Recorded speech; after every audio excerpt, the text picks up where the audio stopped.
Simultaneous attacks. Intense questioning has just begun. Targets of the planned attack are senior officials. Military forces in Germany on high alert. Within the next 24 hours.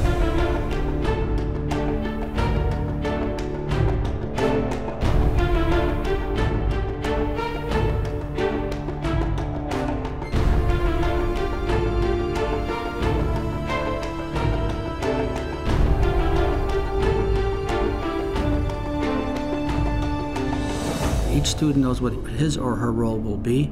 They get a confidential briefing sheet a week before the simulation, so they have a week to prepare. They have no idea what the facts will be, and so the test here, ultimately, is to be able to take the legal and policy aspects that they've learned and then apply it to the facts which are thrown at them during the course of the day. This is the president. So what are we going to do with these people? We do have... There are three simultaneous scenarios, or three simultaneous settings here. There are the president and his cabinet in Washington. There are the city officials of New York and the American ambassador and her staff in Paris, who have been able to link all three together by video conferencing. And during the course of the day, there have been additional newscasts, breaking news, giving intelligence updates to the students, thereby enabling them to better confront the different issues that have come up. A previously unknown Middle Eastern terrorist organization is planning to conduct simultaneous attacks on the port of New York City and the Louvre Museum in Paris.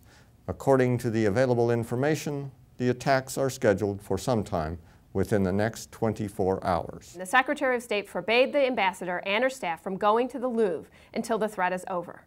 The ambassador responded that this would lead to a major diplomatic crisis with the French, as the pre-inaugural ceremony for the newly elected French Prime Minister was scheduled for that Saturday afternoon at the Louvre.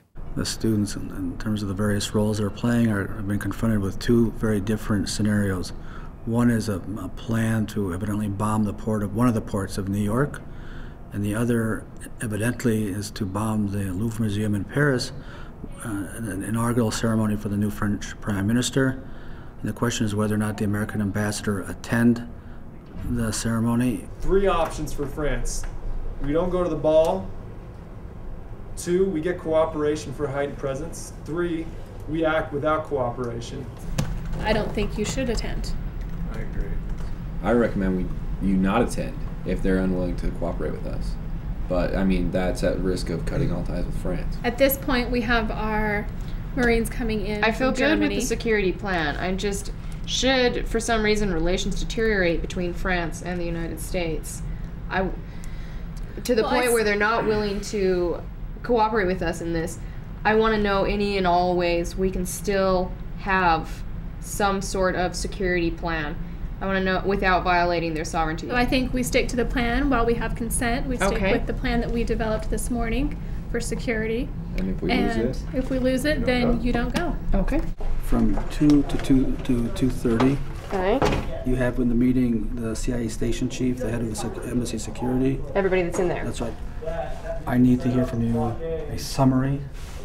Okay. We're going to start like in 20 seconds. We're going to start what? The meeting. We're constantly throwing at them new scenarios. 2 Marines have been injured, I believe, in France. There's been a gunshot. Somebody fired.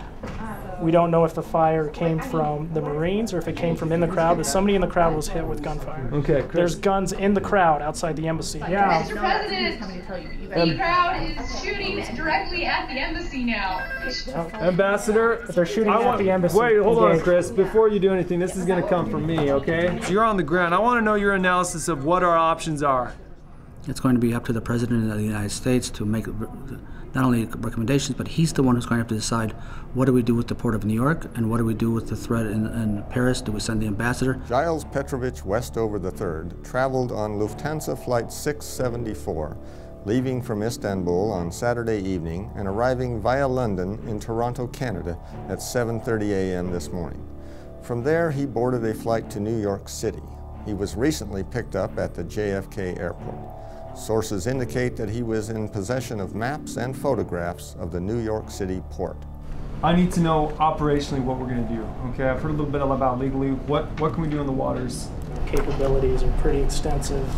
You know, we can put a missile in some guy's head if that's what we have to do. The collateral damage here can be contained We need to get personnel, just bodies in deterrence. We need to have we need to add police force and fire department, port authorities. But not just the port, you're talking in Manhattan. Right. But so why do we want to declare a state of emergency? Governor can because the Port Authority has exclusive jurisdiction over all the commerce. Okay. So the federal doesn't control that. It's the Port Authority. It's a state-run organization between New Jersey and New York. Mr. President, I appreciate all of your federal considerations, but I also want to point out that this is a state law matter as well.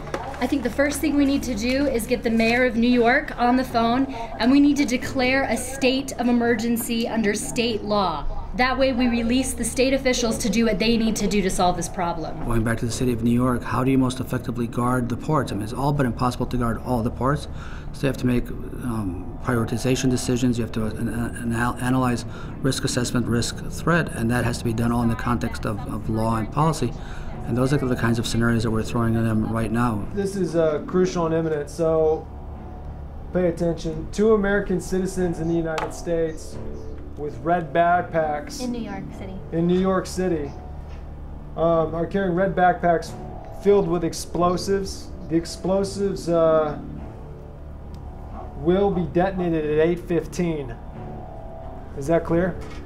Clear. Without intelligence information, it's extremely difficult to make legal and policy recommendations. As a matter of fact, one of the students said to me, "We're starved for intelligence." My response to that is exactly the dilemma that decision makers face on a daily basis. How do you make operational counterterrorism decisions if you don't have sufficient intelligence? So we have additional intelligence that the 2 individuals carrying backpacks will be targeting the port number 1961, located at 601 West 26th Street. They will be entering the area at approximately 8 o'clock, and their bombs will be detonated at 8:15. Rich, so what you're telling me is you can take the shot. Yeah. What I'm telling you is that we can act under legal, justified, based on the proportionate information. Okay, do it on our end. FBI can act, and the Coast Guard and the National Guard. I want to take the window from this to this. Okay, we're talking about they're entering the premises in 8 minutes. So I need France and New York on board now. We can't find it anywhere. Snipers around for a kill zone, and then you have people on the ground walking around trying to identify. I don't know why we are putting our ambassador at stake. We know where it is, so why don't we just make that a hard line? And in 810, anyone hitting that. 810 characteristics. The person with the characteristics gets shot. We got it.